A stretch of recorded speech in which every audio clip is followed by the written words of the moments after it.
என்னுடைய இளமை பருவத்தில் அந்த காலத்தில் அம்புலி மாமான்னு வார பத்திரிக்கை ஒரு பத்திரிக்கை வரும்.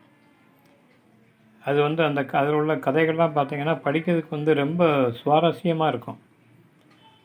அதில் விக்ரமாதித்தன் கதைகள்னு சொல்லி வாரம் வாரம் ஏதாவது ஒரு சின்ன சின்ன கதைகளாக நீதி கதைகளாக பிரசுரம் பண்ணுவாங்க.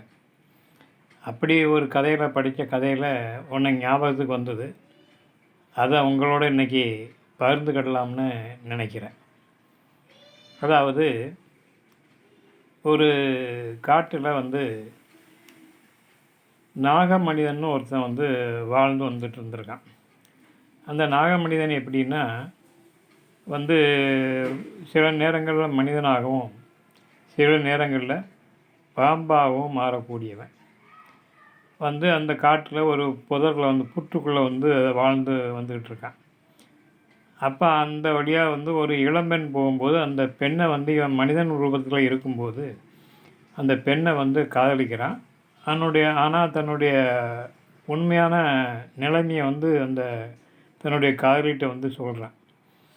ஆனால் இவன் கொஞ்ச நேரம் பாம்பாக இருப்பான், கொஞ்ச நேரம் மனுஷனாக இருப்பான்னு இந்த பிரச்சனை வந்தோடனே அவனுடைய காதலி அவனை உன்னையெல்லாம் நான் என்னால் காதலிக்க முடியாது அப்படின்னு சொல்லிட்டு மறுப்பு தெரிவிச்சுட்டு போயிருந்தான். அதனால் இந்த நாகமணியன் ரொம்ப வருத்தப்படுதான்.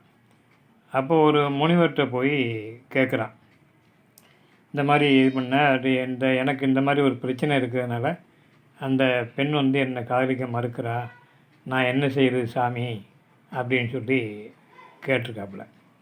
அப்போ அவர் சொல்லியிருக்காரு, நீ தினசரி நீ நாக மனிதனாக பிறந்திருக்கிறதுனால உன்கிட்ட நாகமணி இருக்கும். அந்த நாகமணியை இரவு நேரத்தில் நீ தனியாக எடுத்து வச்சுட்டு இரவு முழுதும் உட்காந்து தியானம் பண்ணு. உனக்கு நாள் பொழுதும் தியானம் சித்திக்கும்போது நீ மனிதனாக மாறிடுவ. அப்போ நீ அந்த இளம்பெண்ணை நீ திருமணம் செஞ்சுக்கலாம் அப்படின்னு சொல்லி அந்த முனிவர் அறிவுரை சொல்கிறார். சரின்னு அதை கேட்டுக்கிட்டு இவன் ஒவ்வொரு நாளும் தன்னிடத்தில் இருக்கிற நாகமணியை கக்கி வெளியில் வச்சுட்டு மரத்துக்கு கீழே உட்காந்து இப்போ தியானம் பண்ணிக்கிட்டே இருக்கான். அப்போ அந்த வழியில் இன்னொரு அதே வழியில் காட்டு விலங்குகள் துரத்திட்டு வந்ததுனால ஒருத்தர் அங்கேருந்து ஓடி இந்த புத்து பக்கத்தில் மரத்தடியில் நிற்கிறான். அங்கே பார்த்தா ஒரு மனுஷன் தவம் பண்ணிகிட்ருக்கிறான். பக்கத்தில் நாகமணி இருக்குது, நல்லா ஒளி வீசிக்கிட்டு இருக்கு. ஏன்னா அப்போ தவம் பண்ணி முடிச்சுட்டு கடையில் அந்த நாகமணி எடுத்துகிட்டு பாம்பாக மாறி அந்த புத்துக்குள்ளே போய் மறைஞ்சிக்கிட்டு. இது அந்த மரத்துக்கு மேலே ஏறி நின்று விலங்குகளுக்காக பயந்து போய் மரத்துக்கு மேலே ஏறி நின்று அந்த கண்ணன் அவன் பேர், அந்த அவன் அந்த மனிதன் இதை பார்த்துக்கிட்டே இருக்கான். பார்த்துட்டு ஊரில் தன்னுடைய நண்பர்கிட்ட சொல்கிறான். சொன்னவொடனே அவனும் அவனுடைய நண்பனும் சேர்ந்து இந்த மாதிரி இரவு நேரத்தில் நாகமணியை கழட்டி வச்சுட்டு கக்கி வச்சுட்டு தியானம் பண்ணிகிட்டு இருக்கும்போது அவனுக்கு தெரியாமல் இந்த நாகமணி என்ன பண்ணிடுறாங்க, திருடிட்டு போயிடுறாங்க.